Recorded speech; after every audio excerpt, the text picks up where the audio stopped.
ስሚኝና እነግርሻለሁ። አይ ነው ወይስ መቼና ጥጌ ናቸው? ኧረ ሳመችው፣ ተንከስ ሳመችው። በጣም አበዛው። አሁንስ አለቁም። ተንከስ አንተ ተንከስ። ቤትሽ አትወስጂኝም? ዛሬ እንኳን አልችልም። ባይሆን ሌላ ቀን ብቻዬን ሰው እንደውልሃለሁ። ብቻዬን ማለት? እሺ በቃ እነሱም ሲኖሩ እደውልልሃለሁ። ብቻዬን አለች ትህትና። እሺ ለማንኛውም ያው እንግዲህ እኛ ቤት እንዳልወስድሽ ያው ከዝና ጋር ያለንን ጉዳይ አልጨረስንም። ኧረ ችግር የለውም መድብል፣ አንድ ቀን መጥቼ አመሰግናችኋለሁ። ማን ያውቃል?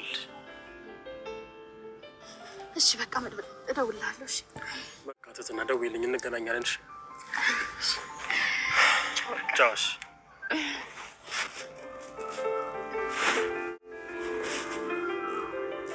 ቻው። አቶ መሳይ እንግዲህ ጓደኛው ተንከሲስን አሳልፎ ለመስጠት ብዙ ነገሮችን ሲያደርግ ቆይቶ አሁን ደግሞ በመጨረሻ ያደረገው ነገር ምንድነው መሰላችሁ? በሚገርም ሁኔታ እንግዲህ ፍቅረኛውን የተንከሲስን ፍቅረኛ እንግዲህ ለራሱ ለማድረግ ተፍተፍ እያለ ነው የሚገኘው። ከዛ ባለፈ ደግሞ የሚገርመው እሱ ብቻ ሳይሆን ተንከሲስን መጀመሪያ ለነዝና ብር ተቀብሎ ለመስጠት እንግዲህ ያው ቃል ተግባብቶ ነበር። በኋላ ደግሞ እንግዲህ የሱ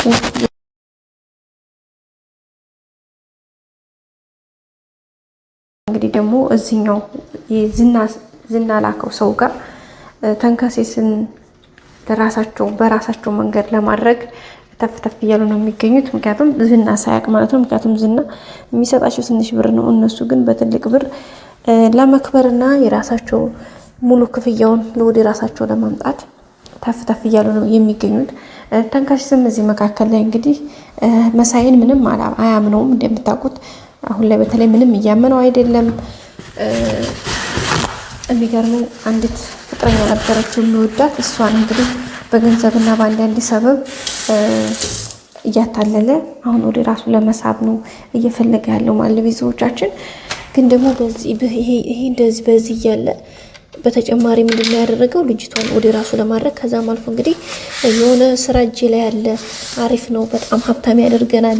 ስለዚህ እሱን ነገር ገበያ ፈልጊና አብረን እንስራ እያላት ነበር። እሷም እንደዚሁ አንድ ወሮ በላ ስለሆነች እንግዲህ አንድ ላይ ሆነው ለማድረግ ተፍተፍ እያሉ ነው። እሷም እንግዲህ ስራው ምንድነው ስትለው ስራውን እሺ እነግርሻለሁ፣ ግን ከዛ በፊት ሳሚ ጉንጭን እያላት ነበረና እንግዲህ እሷ ደግሞ ጉንጩ ሳመችው። ስትስመው እንግዲህ ምንድነው የሆነው? ተንከሲስና አብርሽ አጋጣሚ በዛው ቅርብ ርቀት ላይ ነበሩ ማለት ነው። ከዛ አጋጣሚ አዩዋቸው ማለት ነው። እንግዲህ ተንከሲስ በጣም ነው የደነገጠው። አስባችቷል። እሷ እኮ በጣም ምንድናት፣ እንደውም እሷ ጋር ድጋሚ ጋር እሷ በጣም ነው የምትጠላህ ምናምን እያለ የራሱን ጥላቻ ሲዘነዛበት ነበር። መጀመሪያ እንኳን ምን አገባ ታዲያ ትጥላኝ እያለው ነበር። እሷም ጋር ሄዶ እንግዲህ ተንከሲስ ማለት እኮ የሆነ ምን ሰው በላ ነው ምንድን እያለ በቃ የማይሆን ስያሜ እየሰጠ ነበረ። ምክንያቱም እሷና እሱን አጣልቶ ለራሱ ለማድረግ የሚያደርገው ነገር ነው ማለት ነው። ምክንያቱም አንዳንድ ሰዎች እንደዚህ ናቸው። የሆነን ሰው ወደ ራሳቸው ለማምጣት የሆነን ሰው የዛኔ ሰው ጥላቻና እንትን መደርደር ያበዛሉ። ልክ እሱ ነው የሆነ ያለው እንግዲህ ተንከሲስም በዛ ልክ ነው እንግዲህ በጓደኛው በመሳይ እየደረሰበት የሚገኘው። ግን ያው ነገሮችን እሱም ለመጋፈጥ እንግዲህ ዛሬ በጣም ስሜታዊ ሆኖ ተናዶ እንግዲህ እጁን ሰቅስቆ ነው እየሮጠ የሄደው።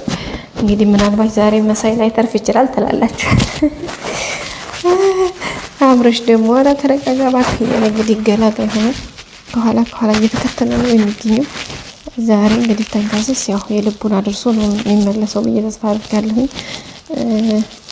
ከባድ ነው። ያው መሳይ እንግዲህ ብዙ የሚያመላክተን ያው እንደሚታወቀው አሁን ላይ በሀገራችን እንደዚህ አይነት ሰው ነው፣ ሽልጥልጥ ሰው ጓደኛ መሳይ እናንተ ጋር ሲመጣ ሌላ ነው፣ እዛ ሰዎቹ ጋር ሲሄድ ሌላ ነው፣ የሆነ ቦታ ሲሄድ ሌላ ነው፣ ገንዘብ ሲያይ ሌላ ሰው ነው። በቃ ልክ በዚህ ነው ሰው እንደ ስስት የሚቀያየረው።